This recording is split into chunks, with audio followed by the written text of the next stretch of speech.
तो एपिसोड की स्टार्टिंग में दिखाया जाता है कि टोगा इतनी बड़ी तादाद में सभी मॉन्स्टर्स को अपनी ओर आते हुए देखकर काफी ज्यादा परेशान हो जाता है और सोचने लगता है इस मॉन्स्टर की चीख ने यहाँ पर आसपास मौजूद सभी मॉन्स्टर्स को हमारी ओर अट्रैक्ट किया है और इतने सारे मॉन्स्टर्स का सामना हम लोग यहाँ पर नहीं कर सकते हैं, तो अब हमें क्या करना चाहिए। तभी ईव आगे बढ़ते हुए बोलती है यह सब कुछ उसकी गलती की वजह से हुआ है। उसने अपने पीछे आ रहे मॉन्स्टर के ऊपर ध्यान नहीं दिया, इसीलिए वह मॉन्स्टर उसके इतना करीब आ गया था और जल्दबाजी में उसने उस मॉन्स्टर के ऊपर अटैक करके उसे मारा, जिससे उस मॉन्स्टर ने कई सारे मॉन्स्टर्स को अपनी ओर अट्रैक्ट किया। तो यह सब कुछ उसकी गलती की वजह से हुआ है, इसीलिए अब वह इन सभी मॉन्स्टर्स का ध्यान अपनी ओर अट्रैक्ट करेगी और टोगा बाकी सभी लोगों को लेकर यहाँ से भाग जाए और उन सभी लोगों को यहाँ से सीधा फॉरबिडन विच की टेरिटरी की ओर जाना है, क्योंकि उसी जगह पर वह सभी लोग सेफ रहेंगे। जो सुनते ही लिज परेशान हो जाती है। तभी ईव उसके पास आते हुए बोलती है यहाँ पर उससे गलती हुई है तो उसे अपनी गलती की जिम्मेदारी लेनी ही होगी। और अब वह बोलती है कि तुम्हें यहाँ पर टोगा और सैरा की सभी बातें माननी है। जब तक तुम यहाँ पर इन दोनों की सभी बातों को मानोगी तब तक सेफ रहोगी, तो अपना ख्याल रखना। तभी टोगा बोलता है ईव तुम बिल्कुल सही बोल रही हो, यहाँ पर गलती तुम्हारी है, इसीलिए तुम्हें ही उन मॉन्स्टर्स के पास जाकर उनका ध्यान भटकाना होगा। और हाँ, मैं तुमसे एक प्रॉमिस चाहता हूँ कि तुम दोबारा सिंगल पीस में मेरे पास वापस आओगी। ईव खड़ी होते हुए बोलती है मुझे यह बात पता है, मैं सही सलामत तुम्हारे पास वापस आऊंगी। तभी टोगा बोलता है तुम्हें क्या लग रहा था मैं तुमसे यह बोलूंगा।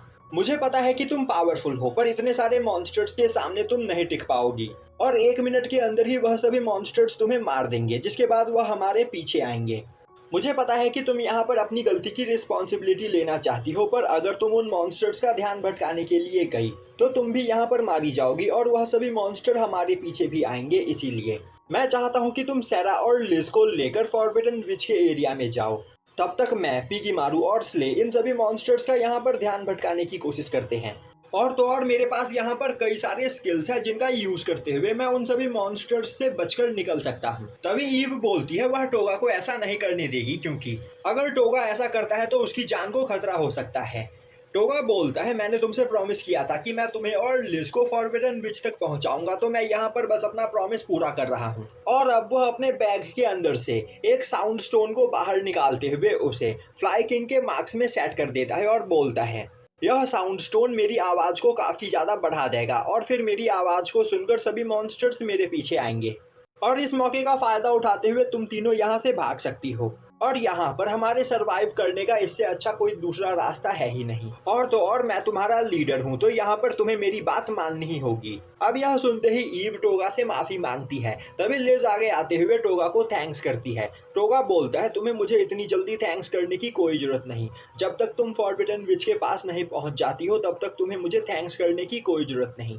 वहीं पर यह सब कुछ देखकर सैरा को काफी ज्यादा बुरा लग रहा होता है, पर वह टोगा की बात को वहां पर नहीं काट सकती थी, इसीलिए वह बो डाउन करते हुए टोगा के ऑर्डर को मानने के लिए तैयार हो जाती है। और अब टोगा स्ले और पिगीमारू को अपने साथ लेकर वहां से आगे बढ़ जाता है। दूसरी ओर हमें टोगा के सभी क्लासमेट्स को दिखाया जाता है जो कि इतने सारे मॉन्स्टर्स को देखकर काफी ज्यादा डर चुके होते हैं और वह अपनी जान बचाकर इधर उधर भाग रहे होते हैं। तभी एक मॉन्स्टर एक लड़की के पीछे पड़ जाता है और भागते भागते वह लड़की नीचे गिर जाती है, पर तभी एक दूसरी लड़की बीच में आते हुए उस मॉन्स्टर के अटैक को ब्लॉक करते हुए खुद वहां पर घायल हो जाती है, जो देखते ही पहली लड़की अपनी जान बचाकर वहां से भाग जाती है। अब उस लड़की को भागते हुए देखकर दूसरी लड़की सोचने लगती है यहाँ पर सब कुछ ठीक है, अब तक यहाँ पर कोई भी नहीं मरा है, तो मैं इस मॉन्स्टर को यहाँ पर मार सकती हूँ, यहाँ पर मेरे सभी क्लासमेट सेफ है। तभी उसे टोगा की याद आती है कि किस तरह टोगा को सेक्रीफाइस कर दिया गया था और अब यह याद आते ही उस लड़की की पूरी बॉडी वहां पर फ्रीज हो जाती है। दूसरी ओर वह मॉन्स्टर उसके ऊपर अटैक करने के लिए आगे बढ़ रहा होता है। अब हमें टोगा को दिखाया जाता है जो कि सैरा और बाकी सभी लोगों से काफी ज्यादा दूर आ चुका होता है और अब वह स्ले के माना स्टोन के अंदर अपनी माना एनर्जी को डालते हुए उसे उसके फुल पोटेंशियल पर पहुंचा देता है, जिसके बाद वह अपने फ्लाई किंग का मास्क पहनते हुए पिगीमारू को उस मास्क के अंदर चिल्लाने के लिए बोलता है, जिससे सभी मॉन्स्टर्स उनकी ओर अट्रैक्ट हो सके। यह सुनते ही पिगीमारू काफी तेजी से वहां पर चिल्लाता है और अब पिगीमारू की आवाज को सुनते ही सभी मॉन्स्टर उसकी ओर जाने लगते हैं। और अब जैसे ही वह सभी मॉन्स्टर टोगा के पास पहुंचते हैं, टोगा स्ले से अपनी फुल स्पीड में वहां से भागने के लिए बोलता है, जो सुनते ही स्ले काफी तेजी से वहां से दूसरी ओर भागने लगता है, जिससे सभी मॉन्स्टर्स सैरा और बाकी सभी लोगों से दूर हो जाए। अब टोगा अपने एक्सेल टेक्निक का यूज करते हुए पिगीमारू के साथ फ्यूज हो जाता है। तभी कई सारे मॉन्स्टर्स उसके काफी ज्यादा पास पहुंच जाते हैं, जो देखते ही टोगा अपने बजर्क टेक्निक का यूज करते हुए पिगीमारू की मदद से सेंटर पर मौजूद कुछ छोटे मॉन्स्टर्स को पागल कर देता है, जिससे वह सभी मॉन्स्टर्स अपने चारों ओर मौजूद मॉन्स्टर्स के ऊपर ही अटैक करने लगते हैं। दूसरी ओर टोगा के क्लासमेट में से 2 लोग मारे जाते हैं, जो देखकर सोगो को बहुत ही ज्यादा बुरा लगता है। वहीं पर वह दोनों पर्सन यासु के टीम मेंबर्स होते हैं, जो देखते ही सोगो यासु के पास जाते हुए बोलती है, आखिर यह दोनों कैसे मरे? तुम तो इनके टीम लीडर थे ना, तो तुम्हें इन्हें प्रोटेक्ट करना चाहिए था। तभी यासु बोलता है, यह बस यहाँ पर कुछ लो रैंक हीरो थे और किसी लो रैंक हीरो को बचाने के लिए हाई रैंक हीरो को अपनी जान खतरे में नहीं डालना चाहिए। क्या तुम्हें इस बारे में नहीं पता है? और तो और डीमंस के साथ फाइट के दौरान यह लो रैंक हीरो कुछ भी नहीं कर सकते हैं, पर हाई रैंक हीरो डीमन की आर्मी का सफाया कर सकते हैं। इसीलिए इन कमजोर लोगों को बचाने के बजाय मैंने खुद को बचाना सही समझा। तो इसमें मेरी कोई भी गलती नहीं, क्योंकि यह दोनों कमजोर थे। तभी सोगो बोलने लगती है, आखिर यासु ऐसा कैसे कर सकता है? यह दोनों उसके टीम मेंबर्स थे, तो आखिर वह अपने टीम मेंबर्स को ऐसे मरने के लिए कैसे छोड़ सकता है? अब यह सुनते ही यासु चिल्लाते हुए बोलता है, तुमने दोबारा से मुझे लेक्चर देना स्टार्ट कर दिया। मैं जानता हूँ कि तुम मुझसे जेलस फील करती हो, क्योंकि मैं ही एंशिएंट हीरो का वेसल हूँ और मैं बस एक ए रैंक हीरो हूँ और तुम एस रैंक हीरो। इसीलिए तुम मुझे हमेशा नीचा दिखाने की कोशिश करती रहती हो। सच्चाई तो यह है कि तुम मुझसे जेलस फील करती हो, क्योंकि एस रैंक हीरो बनने के बावजूद तुम किंग वेसल नहीं बन पाई, पर मैं एक किंग वेसल हूँ। सोगो बोलती है, वह बस यह कहना चाहती है कि अगर यासु चाहता तो वह इन लोगों को यहाँ पर बचा सकता था। यासु बोलता है, सच क्यों नहीं कहती कि तुम मुझसे जेलस फील करती हो? तुम एक एस रैंक हीरो हो और मैं एक ए रैंक हीरो, पर इसके बावजूद मैं तुमसे ज्यादा पावरफुल हूँ। और तो और एस रैंक हीरो होने के बावजूद तुम यहाँ पर सबसे ज्यादा कमजोर हो और आज तक तुमने सबसे कम मॉन्स्टर्स को मारा है। और रही इन सभी लोगों की बात, तो यह सभी लोग कमजोर थे, इसीलिए यह मरना डिजर्व करते थे, पर मैं ताकतवर हूँ, इसीलिए मैं यहाँ पर जिंदा हूँ। और क्या तुम्हें अब तक यह बात समझ में नहीं आया है कि इस दुनिया में बस ताकतवर लोग ही सरवाइव करते हैं? क्या तुम भूल गई कि टोगा के साथ क्या हुआ था? टोगा कमजोर था, इसीलिए वह सबसे पहले मरा। और मैं तुम्हें यही समझाना चाहता हूँ कि यहाँ पर बस ताकतवर लोग ही सरवाइव करेंगे। तो कमजोरों के बारे में चिंता करना छोड़ दो और अपने बारे में सोचो। या फिर अभी भी तुम खुद को यहाँ पर क्लास रैप समझ रही हो, जो क्लास के सभी लोगों को यहाँ पर लेक्चर दे सकती है? तभी टाकुटो आगे आते हुए बोलता है, यासु तुम सच में बहुत बड़े बेवकूफ हो, और भले ही तुम एक एंशिएंट हीरो के वैसल हो, पर इसके बावजूद तुम कभी भी किंग वैसल नहीं बन सकते हो, क्योंकि तुम्हारा एटीट्यूड ही ऐसा है। और सच्चाई तो यह है कि मैं यहाँ पर एक किंग वैसल बनने वाला हूँ, क्योंकि मैं ही सबसे ज्यादा पावरफुल हूँ। और भले ही यहाँ पर अभी तुम्हें सभी लोग किंग वैसल के नाम से जानते हैं, पर यह तुम्हारी टेम्पररी सक्सेस है, क्योंकि जल्द ही मैं तुमसे तुम्हारी इस पोजीशन को छीन लूंगा। अब यह सुनते ही यासु को काफी ज्यादा गुस्सा आता है। तभी टाकुटो अपने स्वॉर्ड को बाहर निकालते हुए यासु के गले पर पॉइंट कर देता है और बोलता है, तुम यहाँ पर सोगो के ऊपर चिल्ला रहे थे कि वह कमजोर है, पर क्या तुम भूल गए कि इस वर्ल्ड में आने से पहले तुम कैसे हुआ करते थे? तुम्हारे अंदर खुद को भी प्रोटेक्ट करने की हिम्मत नहीं थी, तो आखिर तुम यहाँ पर अब दूसरे लोगों को कैसे प्रोटेक्ट करोगे? यह बोलते हुए वह अपने स्वॉर्ड को वापस से अपने पास रख लेता है और बोलता है, तुम बस देखते जाओ मैं किस तरह तुमसे तुम्हारे किंग वेसल की पोजीशन को छीनता हूँ, क्योंकि तुम बस एक ए रैंक हीरो हो और मैं एक एस रैंक हीरो, तो तुम मेरा सामना कभी भी नहीं कर पाओगे। तभी यासु अपनी पावर को रिलीज करते हुए वहाँ पर किरीहारा के साथ फाइट करने के लिए तैयार हो जाता है और बोलता है, टाकुटो किरीहारा, तुम्हें लग रहा है कि तुम एक एस रैंक हीरो हो, तो तुम मुझे यहाँ पर काफी आसानी से हरा सकते हो, पर तुम भूल गए कि अभी के टाइम पर मैं ही सबसे ज्यादा पावरफुल हूँ। और तो और एस रैंक हीरो होने के बावजूद तुमने अपनी इनहेरिटेंस स्किल को अनलॉक नहीं किया है, और ना ही सोगो ने, जबकि यहाँ पर बी रैंक हीरो और ए रैंक हीरो सभी अपनी इनहेरिटेंस स्किल को अनलॉक कर चुके हैं। इससे यह साबित होता है कि भले ही तुम एस रैंक हीरो हो, पर इसके बावजूद तुम यूजलेस हो, क्योंकि तुम्हारे अंदर कोई भी टैलेंट नहीं है, और इसके बावजूद तुम यहाँ पर मुझसे मेरे किंग वेसल की पोजीशन को छीनने का सपना देख रहे हो। तभी यामाडा यासु के ऊपर अटैक करने के लिए तैयार हो जाता है, पर टाकुटो उसे रोक देता है, जो देखते ही यामाडा बोलता है, टाकुटो कहीं तुम इससे डर तो नहीं गए? यह सुनते ही टाकुटो गुस्से में यामाडा की ओर देखता है, और अब टाकुटो को गुस्से में देखकर यामाडा की हालत खराब हो जाती है। तभी यासु बोलता है, तुम सभी लोग बस यूजलेस ट्रैश हो, तुम्हारी मेरे सामने कोई भी औकात नहीं, तो आइंदा मुझसे सोच समझकर बात करना। यह बोलते हुए वह वहां से चला जाता है। तभी टाकुटो सोगो को देखते हुए बोलता है, सोगो आज यहाँ पर तुम्हारी वजह से एस रैंक हीरोज की इतनी ज्यादा ज्यादा बेइज्जती हुई है। तो मैं चाहता हूँ कि तुम अपनी सभी पावर्स को जल्द से जल्द अनलॉक करो, जिससे हम यासु को उसकी औकात दिखा सके। सु वहाँ पर बिना कुछ बोले अपने उन दोनों क्लासमेट्स को देख रही होती है जो इस मॉन्स्टर अटैक में मर चुके होते हैं।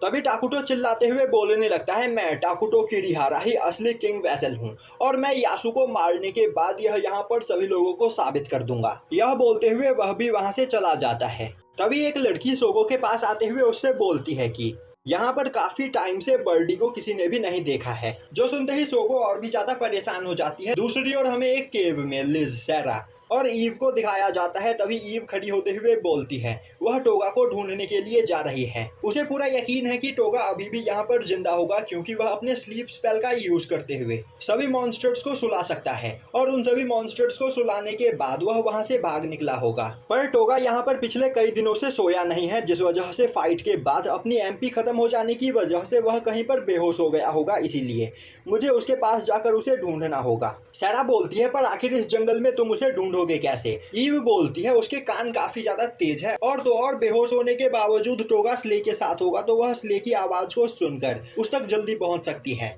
अब यह सुनते ही सेरा ईव को टोगा को ढूंढने जाने की परमिशन दे देती है। तभी ईव बोलती है, सेरा तुम यहाँ पर लिज का ख्याल रखो, मैं टोगा को लेकर थोड़ी ही देर में वापस आती हूँ। यह बोलते हुए वह जंगल में टोगा को ढूंढने के लिए चली जाती है। दूसरी ओर उन सभी मॉन्स्टर्स की स्पीड काफी ज्यादा स्लो हो चुकी होती है, क्योंकि टोगा के बर्जर्क स्पेल की वजह से कई मॉन्स्टर्स पागल होकर दूसरे मॉन्स्टर्स के ऊपर अटैक कर रहे होते हैं। तभी टोगा की नजर एक मॉन्स्टर जनरल के ऊपर पड़ती है, जो कि वहां पर सभी छोटे मोटे मॉन्स्टर्स को कंट्रोल कर रहा होता है। जो देखते ही टोगा अपने पैरालाइज का यूज करते हुए उसे वहां पर फ्रीज कर देता है। तभी कई और सारे मॉन्स्टर काफी तेजी से आगे आते हुए टोगा का पीछा करने लगते हैं। उसी वक्त वहां पर बारिश भी स्टार्ट हो जाती है, जिस वजह से अब टोगा को उन मॉन्स्टर्स का आवाज आना बंद हो जाता है। साथ ही साथ वह अपने सामने से आ रहे मॉन्स्टर्स को देख भी नहीं पा रहा होता है और अब वह सोचता है, इस तरह मैं इन मॉन्स्टर्स से बचकर नहीं भाग सकता हूँ, तो मुझे इन सभी मॉन्स्टर्स को यहाँ पर मारना ही होगा। और अगर मैं यहाँ पर मॉन्स्टर जनरल्स को मारना स्टार्ट कर दूं तो छोटे मोटे मॉन्स्टर्स को काफी आसानी से स्ले भी मार सकता है। तो सबसे पहले मुझे यहाँ पर मॉन्स्टर जनरल्स को अपना शिकार बनाना चाहिए। और अब टोगा स्ले को काफी तेजी से उन सभी मॉन्स्टर्स की ओर भागने के लिए बोलता है। जो सुनते ही स्ले काफी तेजी से उन मॉन्स्टर्स की ओर भागने लगता है, जो देखकर उन मॉन्स्टर्स को कुछ भी समझ में नहीं आता है। तभी टोगा अपने डार्क,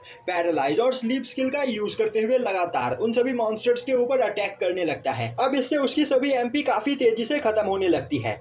जो देखते ही टोगा सोचने लगता है, मुझे जल्द से जल्द यहाँ पर लेवल अप करना होगा। यह सोचते हुए वह काफी तेजी से उस मॉन्स्टर की ओर भागता है, जिसके ऊपर सबसे पहले उसने पैरालाइज स्किल का यूज किया था। और अब वह पिगीमारू का यूज करते हुए उन सभी के ऊपर बजर्क को कास्ट करता है, जिससे उन सभी मॉन्स्टर्स की बॉडी वहां पर ब्लास्ट हो जाती है और टोगा का लेवल अप हो जाता है। और अब इससे टोगा की एमपी भी वहां पर फुल हो चुकी होती है। जो देखते ही टोगा दोबारा से पिगीमारू का यूज करते हुए चारों ओर मौजूद मॉन्स्टर्स के ऊपर अपने स्किल का यूज करते हुए उन्हें मारने लगता है, जिससे फाइट के साथ ही साथ उसका लेवल अप भी होता रहे, जिससे उसकी एमपी खत्म ना हो। पर तभी टोगा देखता है कि दो मॉन्स्टर जनरल काफी ज्यादा चालाक होते हैं और वह छोटे मोटे मॉन्स्टर्स को अपने सामने लाते हुए टोगा के पैरालाइज स्किल से बच जाते हैं। अब यह देखते ही टोगा फुल स्पीड में आगे की ओर भागने लगता है। वहीं पर स्ले के भागने की वजह से चारों ओर काफी ज्यादा धूल उड़ रही होती है। जो देखते ही वह मॉन्स्टर भी अपनी फुल स्पीड से स्ले का पीछा करते हैं। तभी अचानक से टोगा स्ले से नीचे उतर जाता है और वह उन सभी मॉन्स्टर्स के पीछे आते हुए उनके ऊपर अटैक करके उन्हें मार देता है। इससे अब दोबारा वहां पर उसका लेवल अप हो जाता है और एमपी भी अब उसकी वहां पर फुल हो चुकी होती है। साथ ही साथ अब उस जगह पर बस कुछ छोटे मोटे मॉन्स्टर्स ही बचे होते हैं। जो देखते ही टोगा पिगीमारू का यूज करते हुए उन मॉन्स्टर्स के बिना पास जाए उनके ऊपर अपने पैरालाइज और बजर्क का यूज करता है, जिससे वह सभी मॉन्स्टर्स मरने लगते हैं। तभी कुछ मॉन्स्टर्स स्ले का पैर पकड़ते हुए उसे नीचे गिरा देते हैं, जिससे टोगा स्ले के ऊपर से नीचे गिर जाता है। और अब टोगा को सभी मॉन्स्टर्स ने चारों ओर से घेर लिया होता है, पर इसके बावजूद टोगा बिना रुके सभी मॉन्स्टर्स के ऊपर अटैक किए चला जा रहा होता है। अब सीन शिफ्ट होता है और हमें बर्डी को दिखाया जाता है। वहीं पर बर्डी ने उस मॉन्स्टर को मार दिया होता है जो मॉन्स्टर उसके ऊपर अटैक करने वाला था, पर वह वहां पर बहुत ही ज्यादा डर चुकी होती है। इसीलिए वह डर के मारे एक पेड़ के नीचे बैठी हुई होती है और उसे वहां पर समझ में नहीं आ रहा होता है कि अब उसे यहाँ पर क्या करना चाहिए। तभी झाड़ियों के बीच से ईव निकलकर वहां पर आती है, जो कि टोगा को ढूंढ रही होती है। और अब ईव को अचानक से देखते ही बर्डी और भी ज्यादा डर जाती है। अब ईव देखती है कि बर्डी दिखने में बिल्कुल लिज जैसी लग रही होती है, इसीलिए वह उससे बात करने के लिए आगे बढ़ती है। तभी पीछे से एक लड़की अपने लाइटनिंग शिफ्ट टेक्निक का यूज करते हुए ईव के ऊपर अटैक करती है, पर ईव उसके अटैक को ब्लॉक कर लेती है। पर उसी वक्त वह लड़की अपने लाइटनिंग शिफ्ट अनलॉक 2 का यूज करती है, जिससे ईव का गला वहां पर बंध जाता है और अब वह कुछ भी बोल नहीं पा रही होती है। वहीं पर वह लड़की बोलने लगती है, तुम सच में काफी अजीब मॉन्स्टर हो और काफी ज्यादा टैलेंटेड भी, क्योंकि तुमने यहाँ पर मेरे पहले अटैक को ब्लॉक कर लिया और मेरे यहाँ पर रहते तुम कासिमा को नहीं मार सकती हो। अब ईव वहां पर कुछ बोलने की कोशिश करती है, पर उसके गले से आवाज ही नहीं निकल रही होती है। यह देखते ही ईव सोचने लगती है, यह लोग जरूर हीरोज हैं जिनके बारे में टोगा ने मुझे बताया था। तभी वह लड़की इत्सुकी ईव के ऊपर अटैक कर देती है और यहीं पर यह एपिसोड खत्म हो जाता है।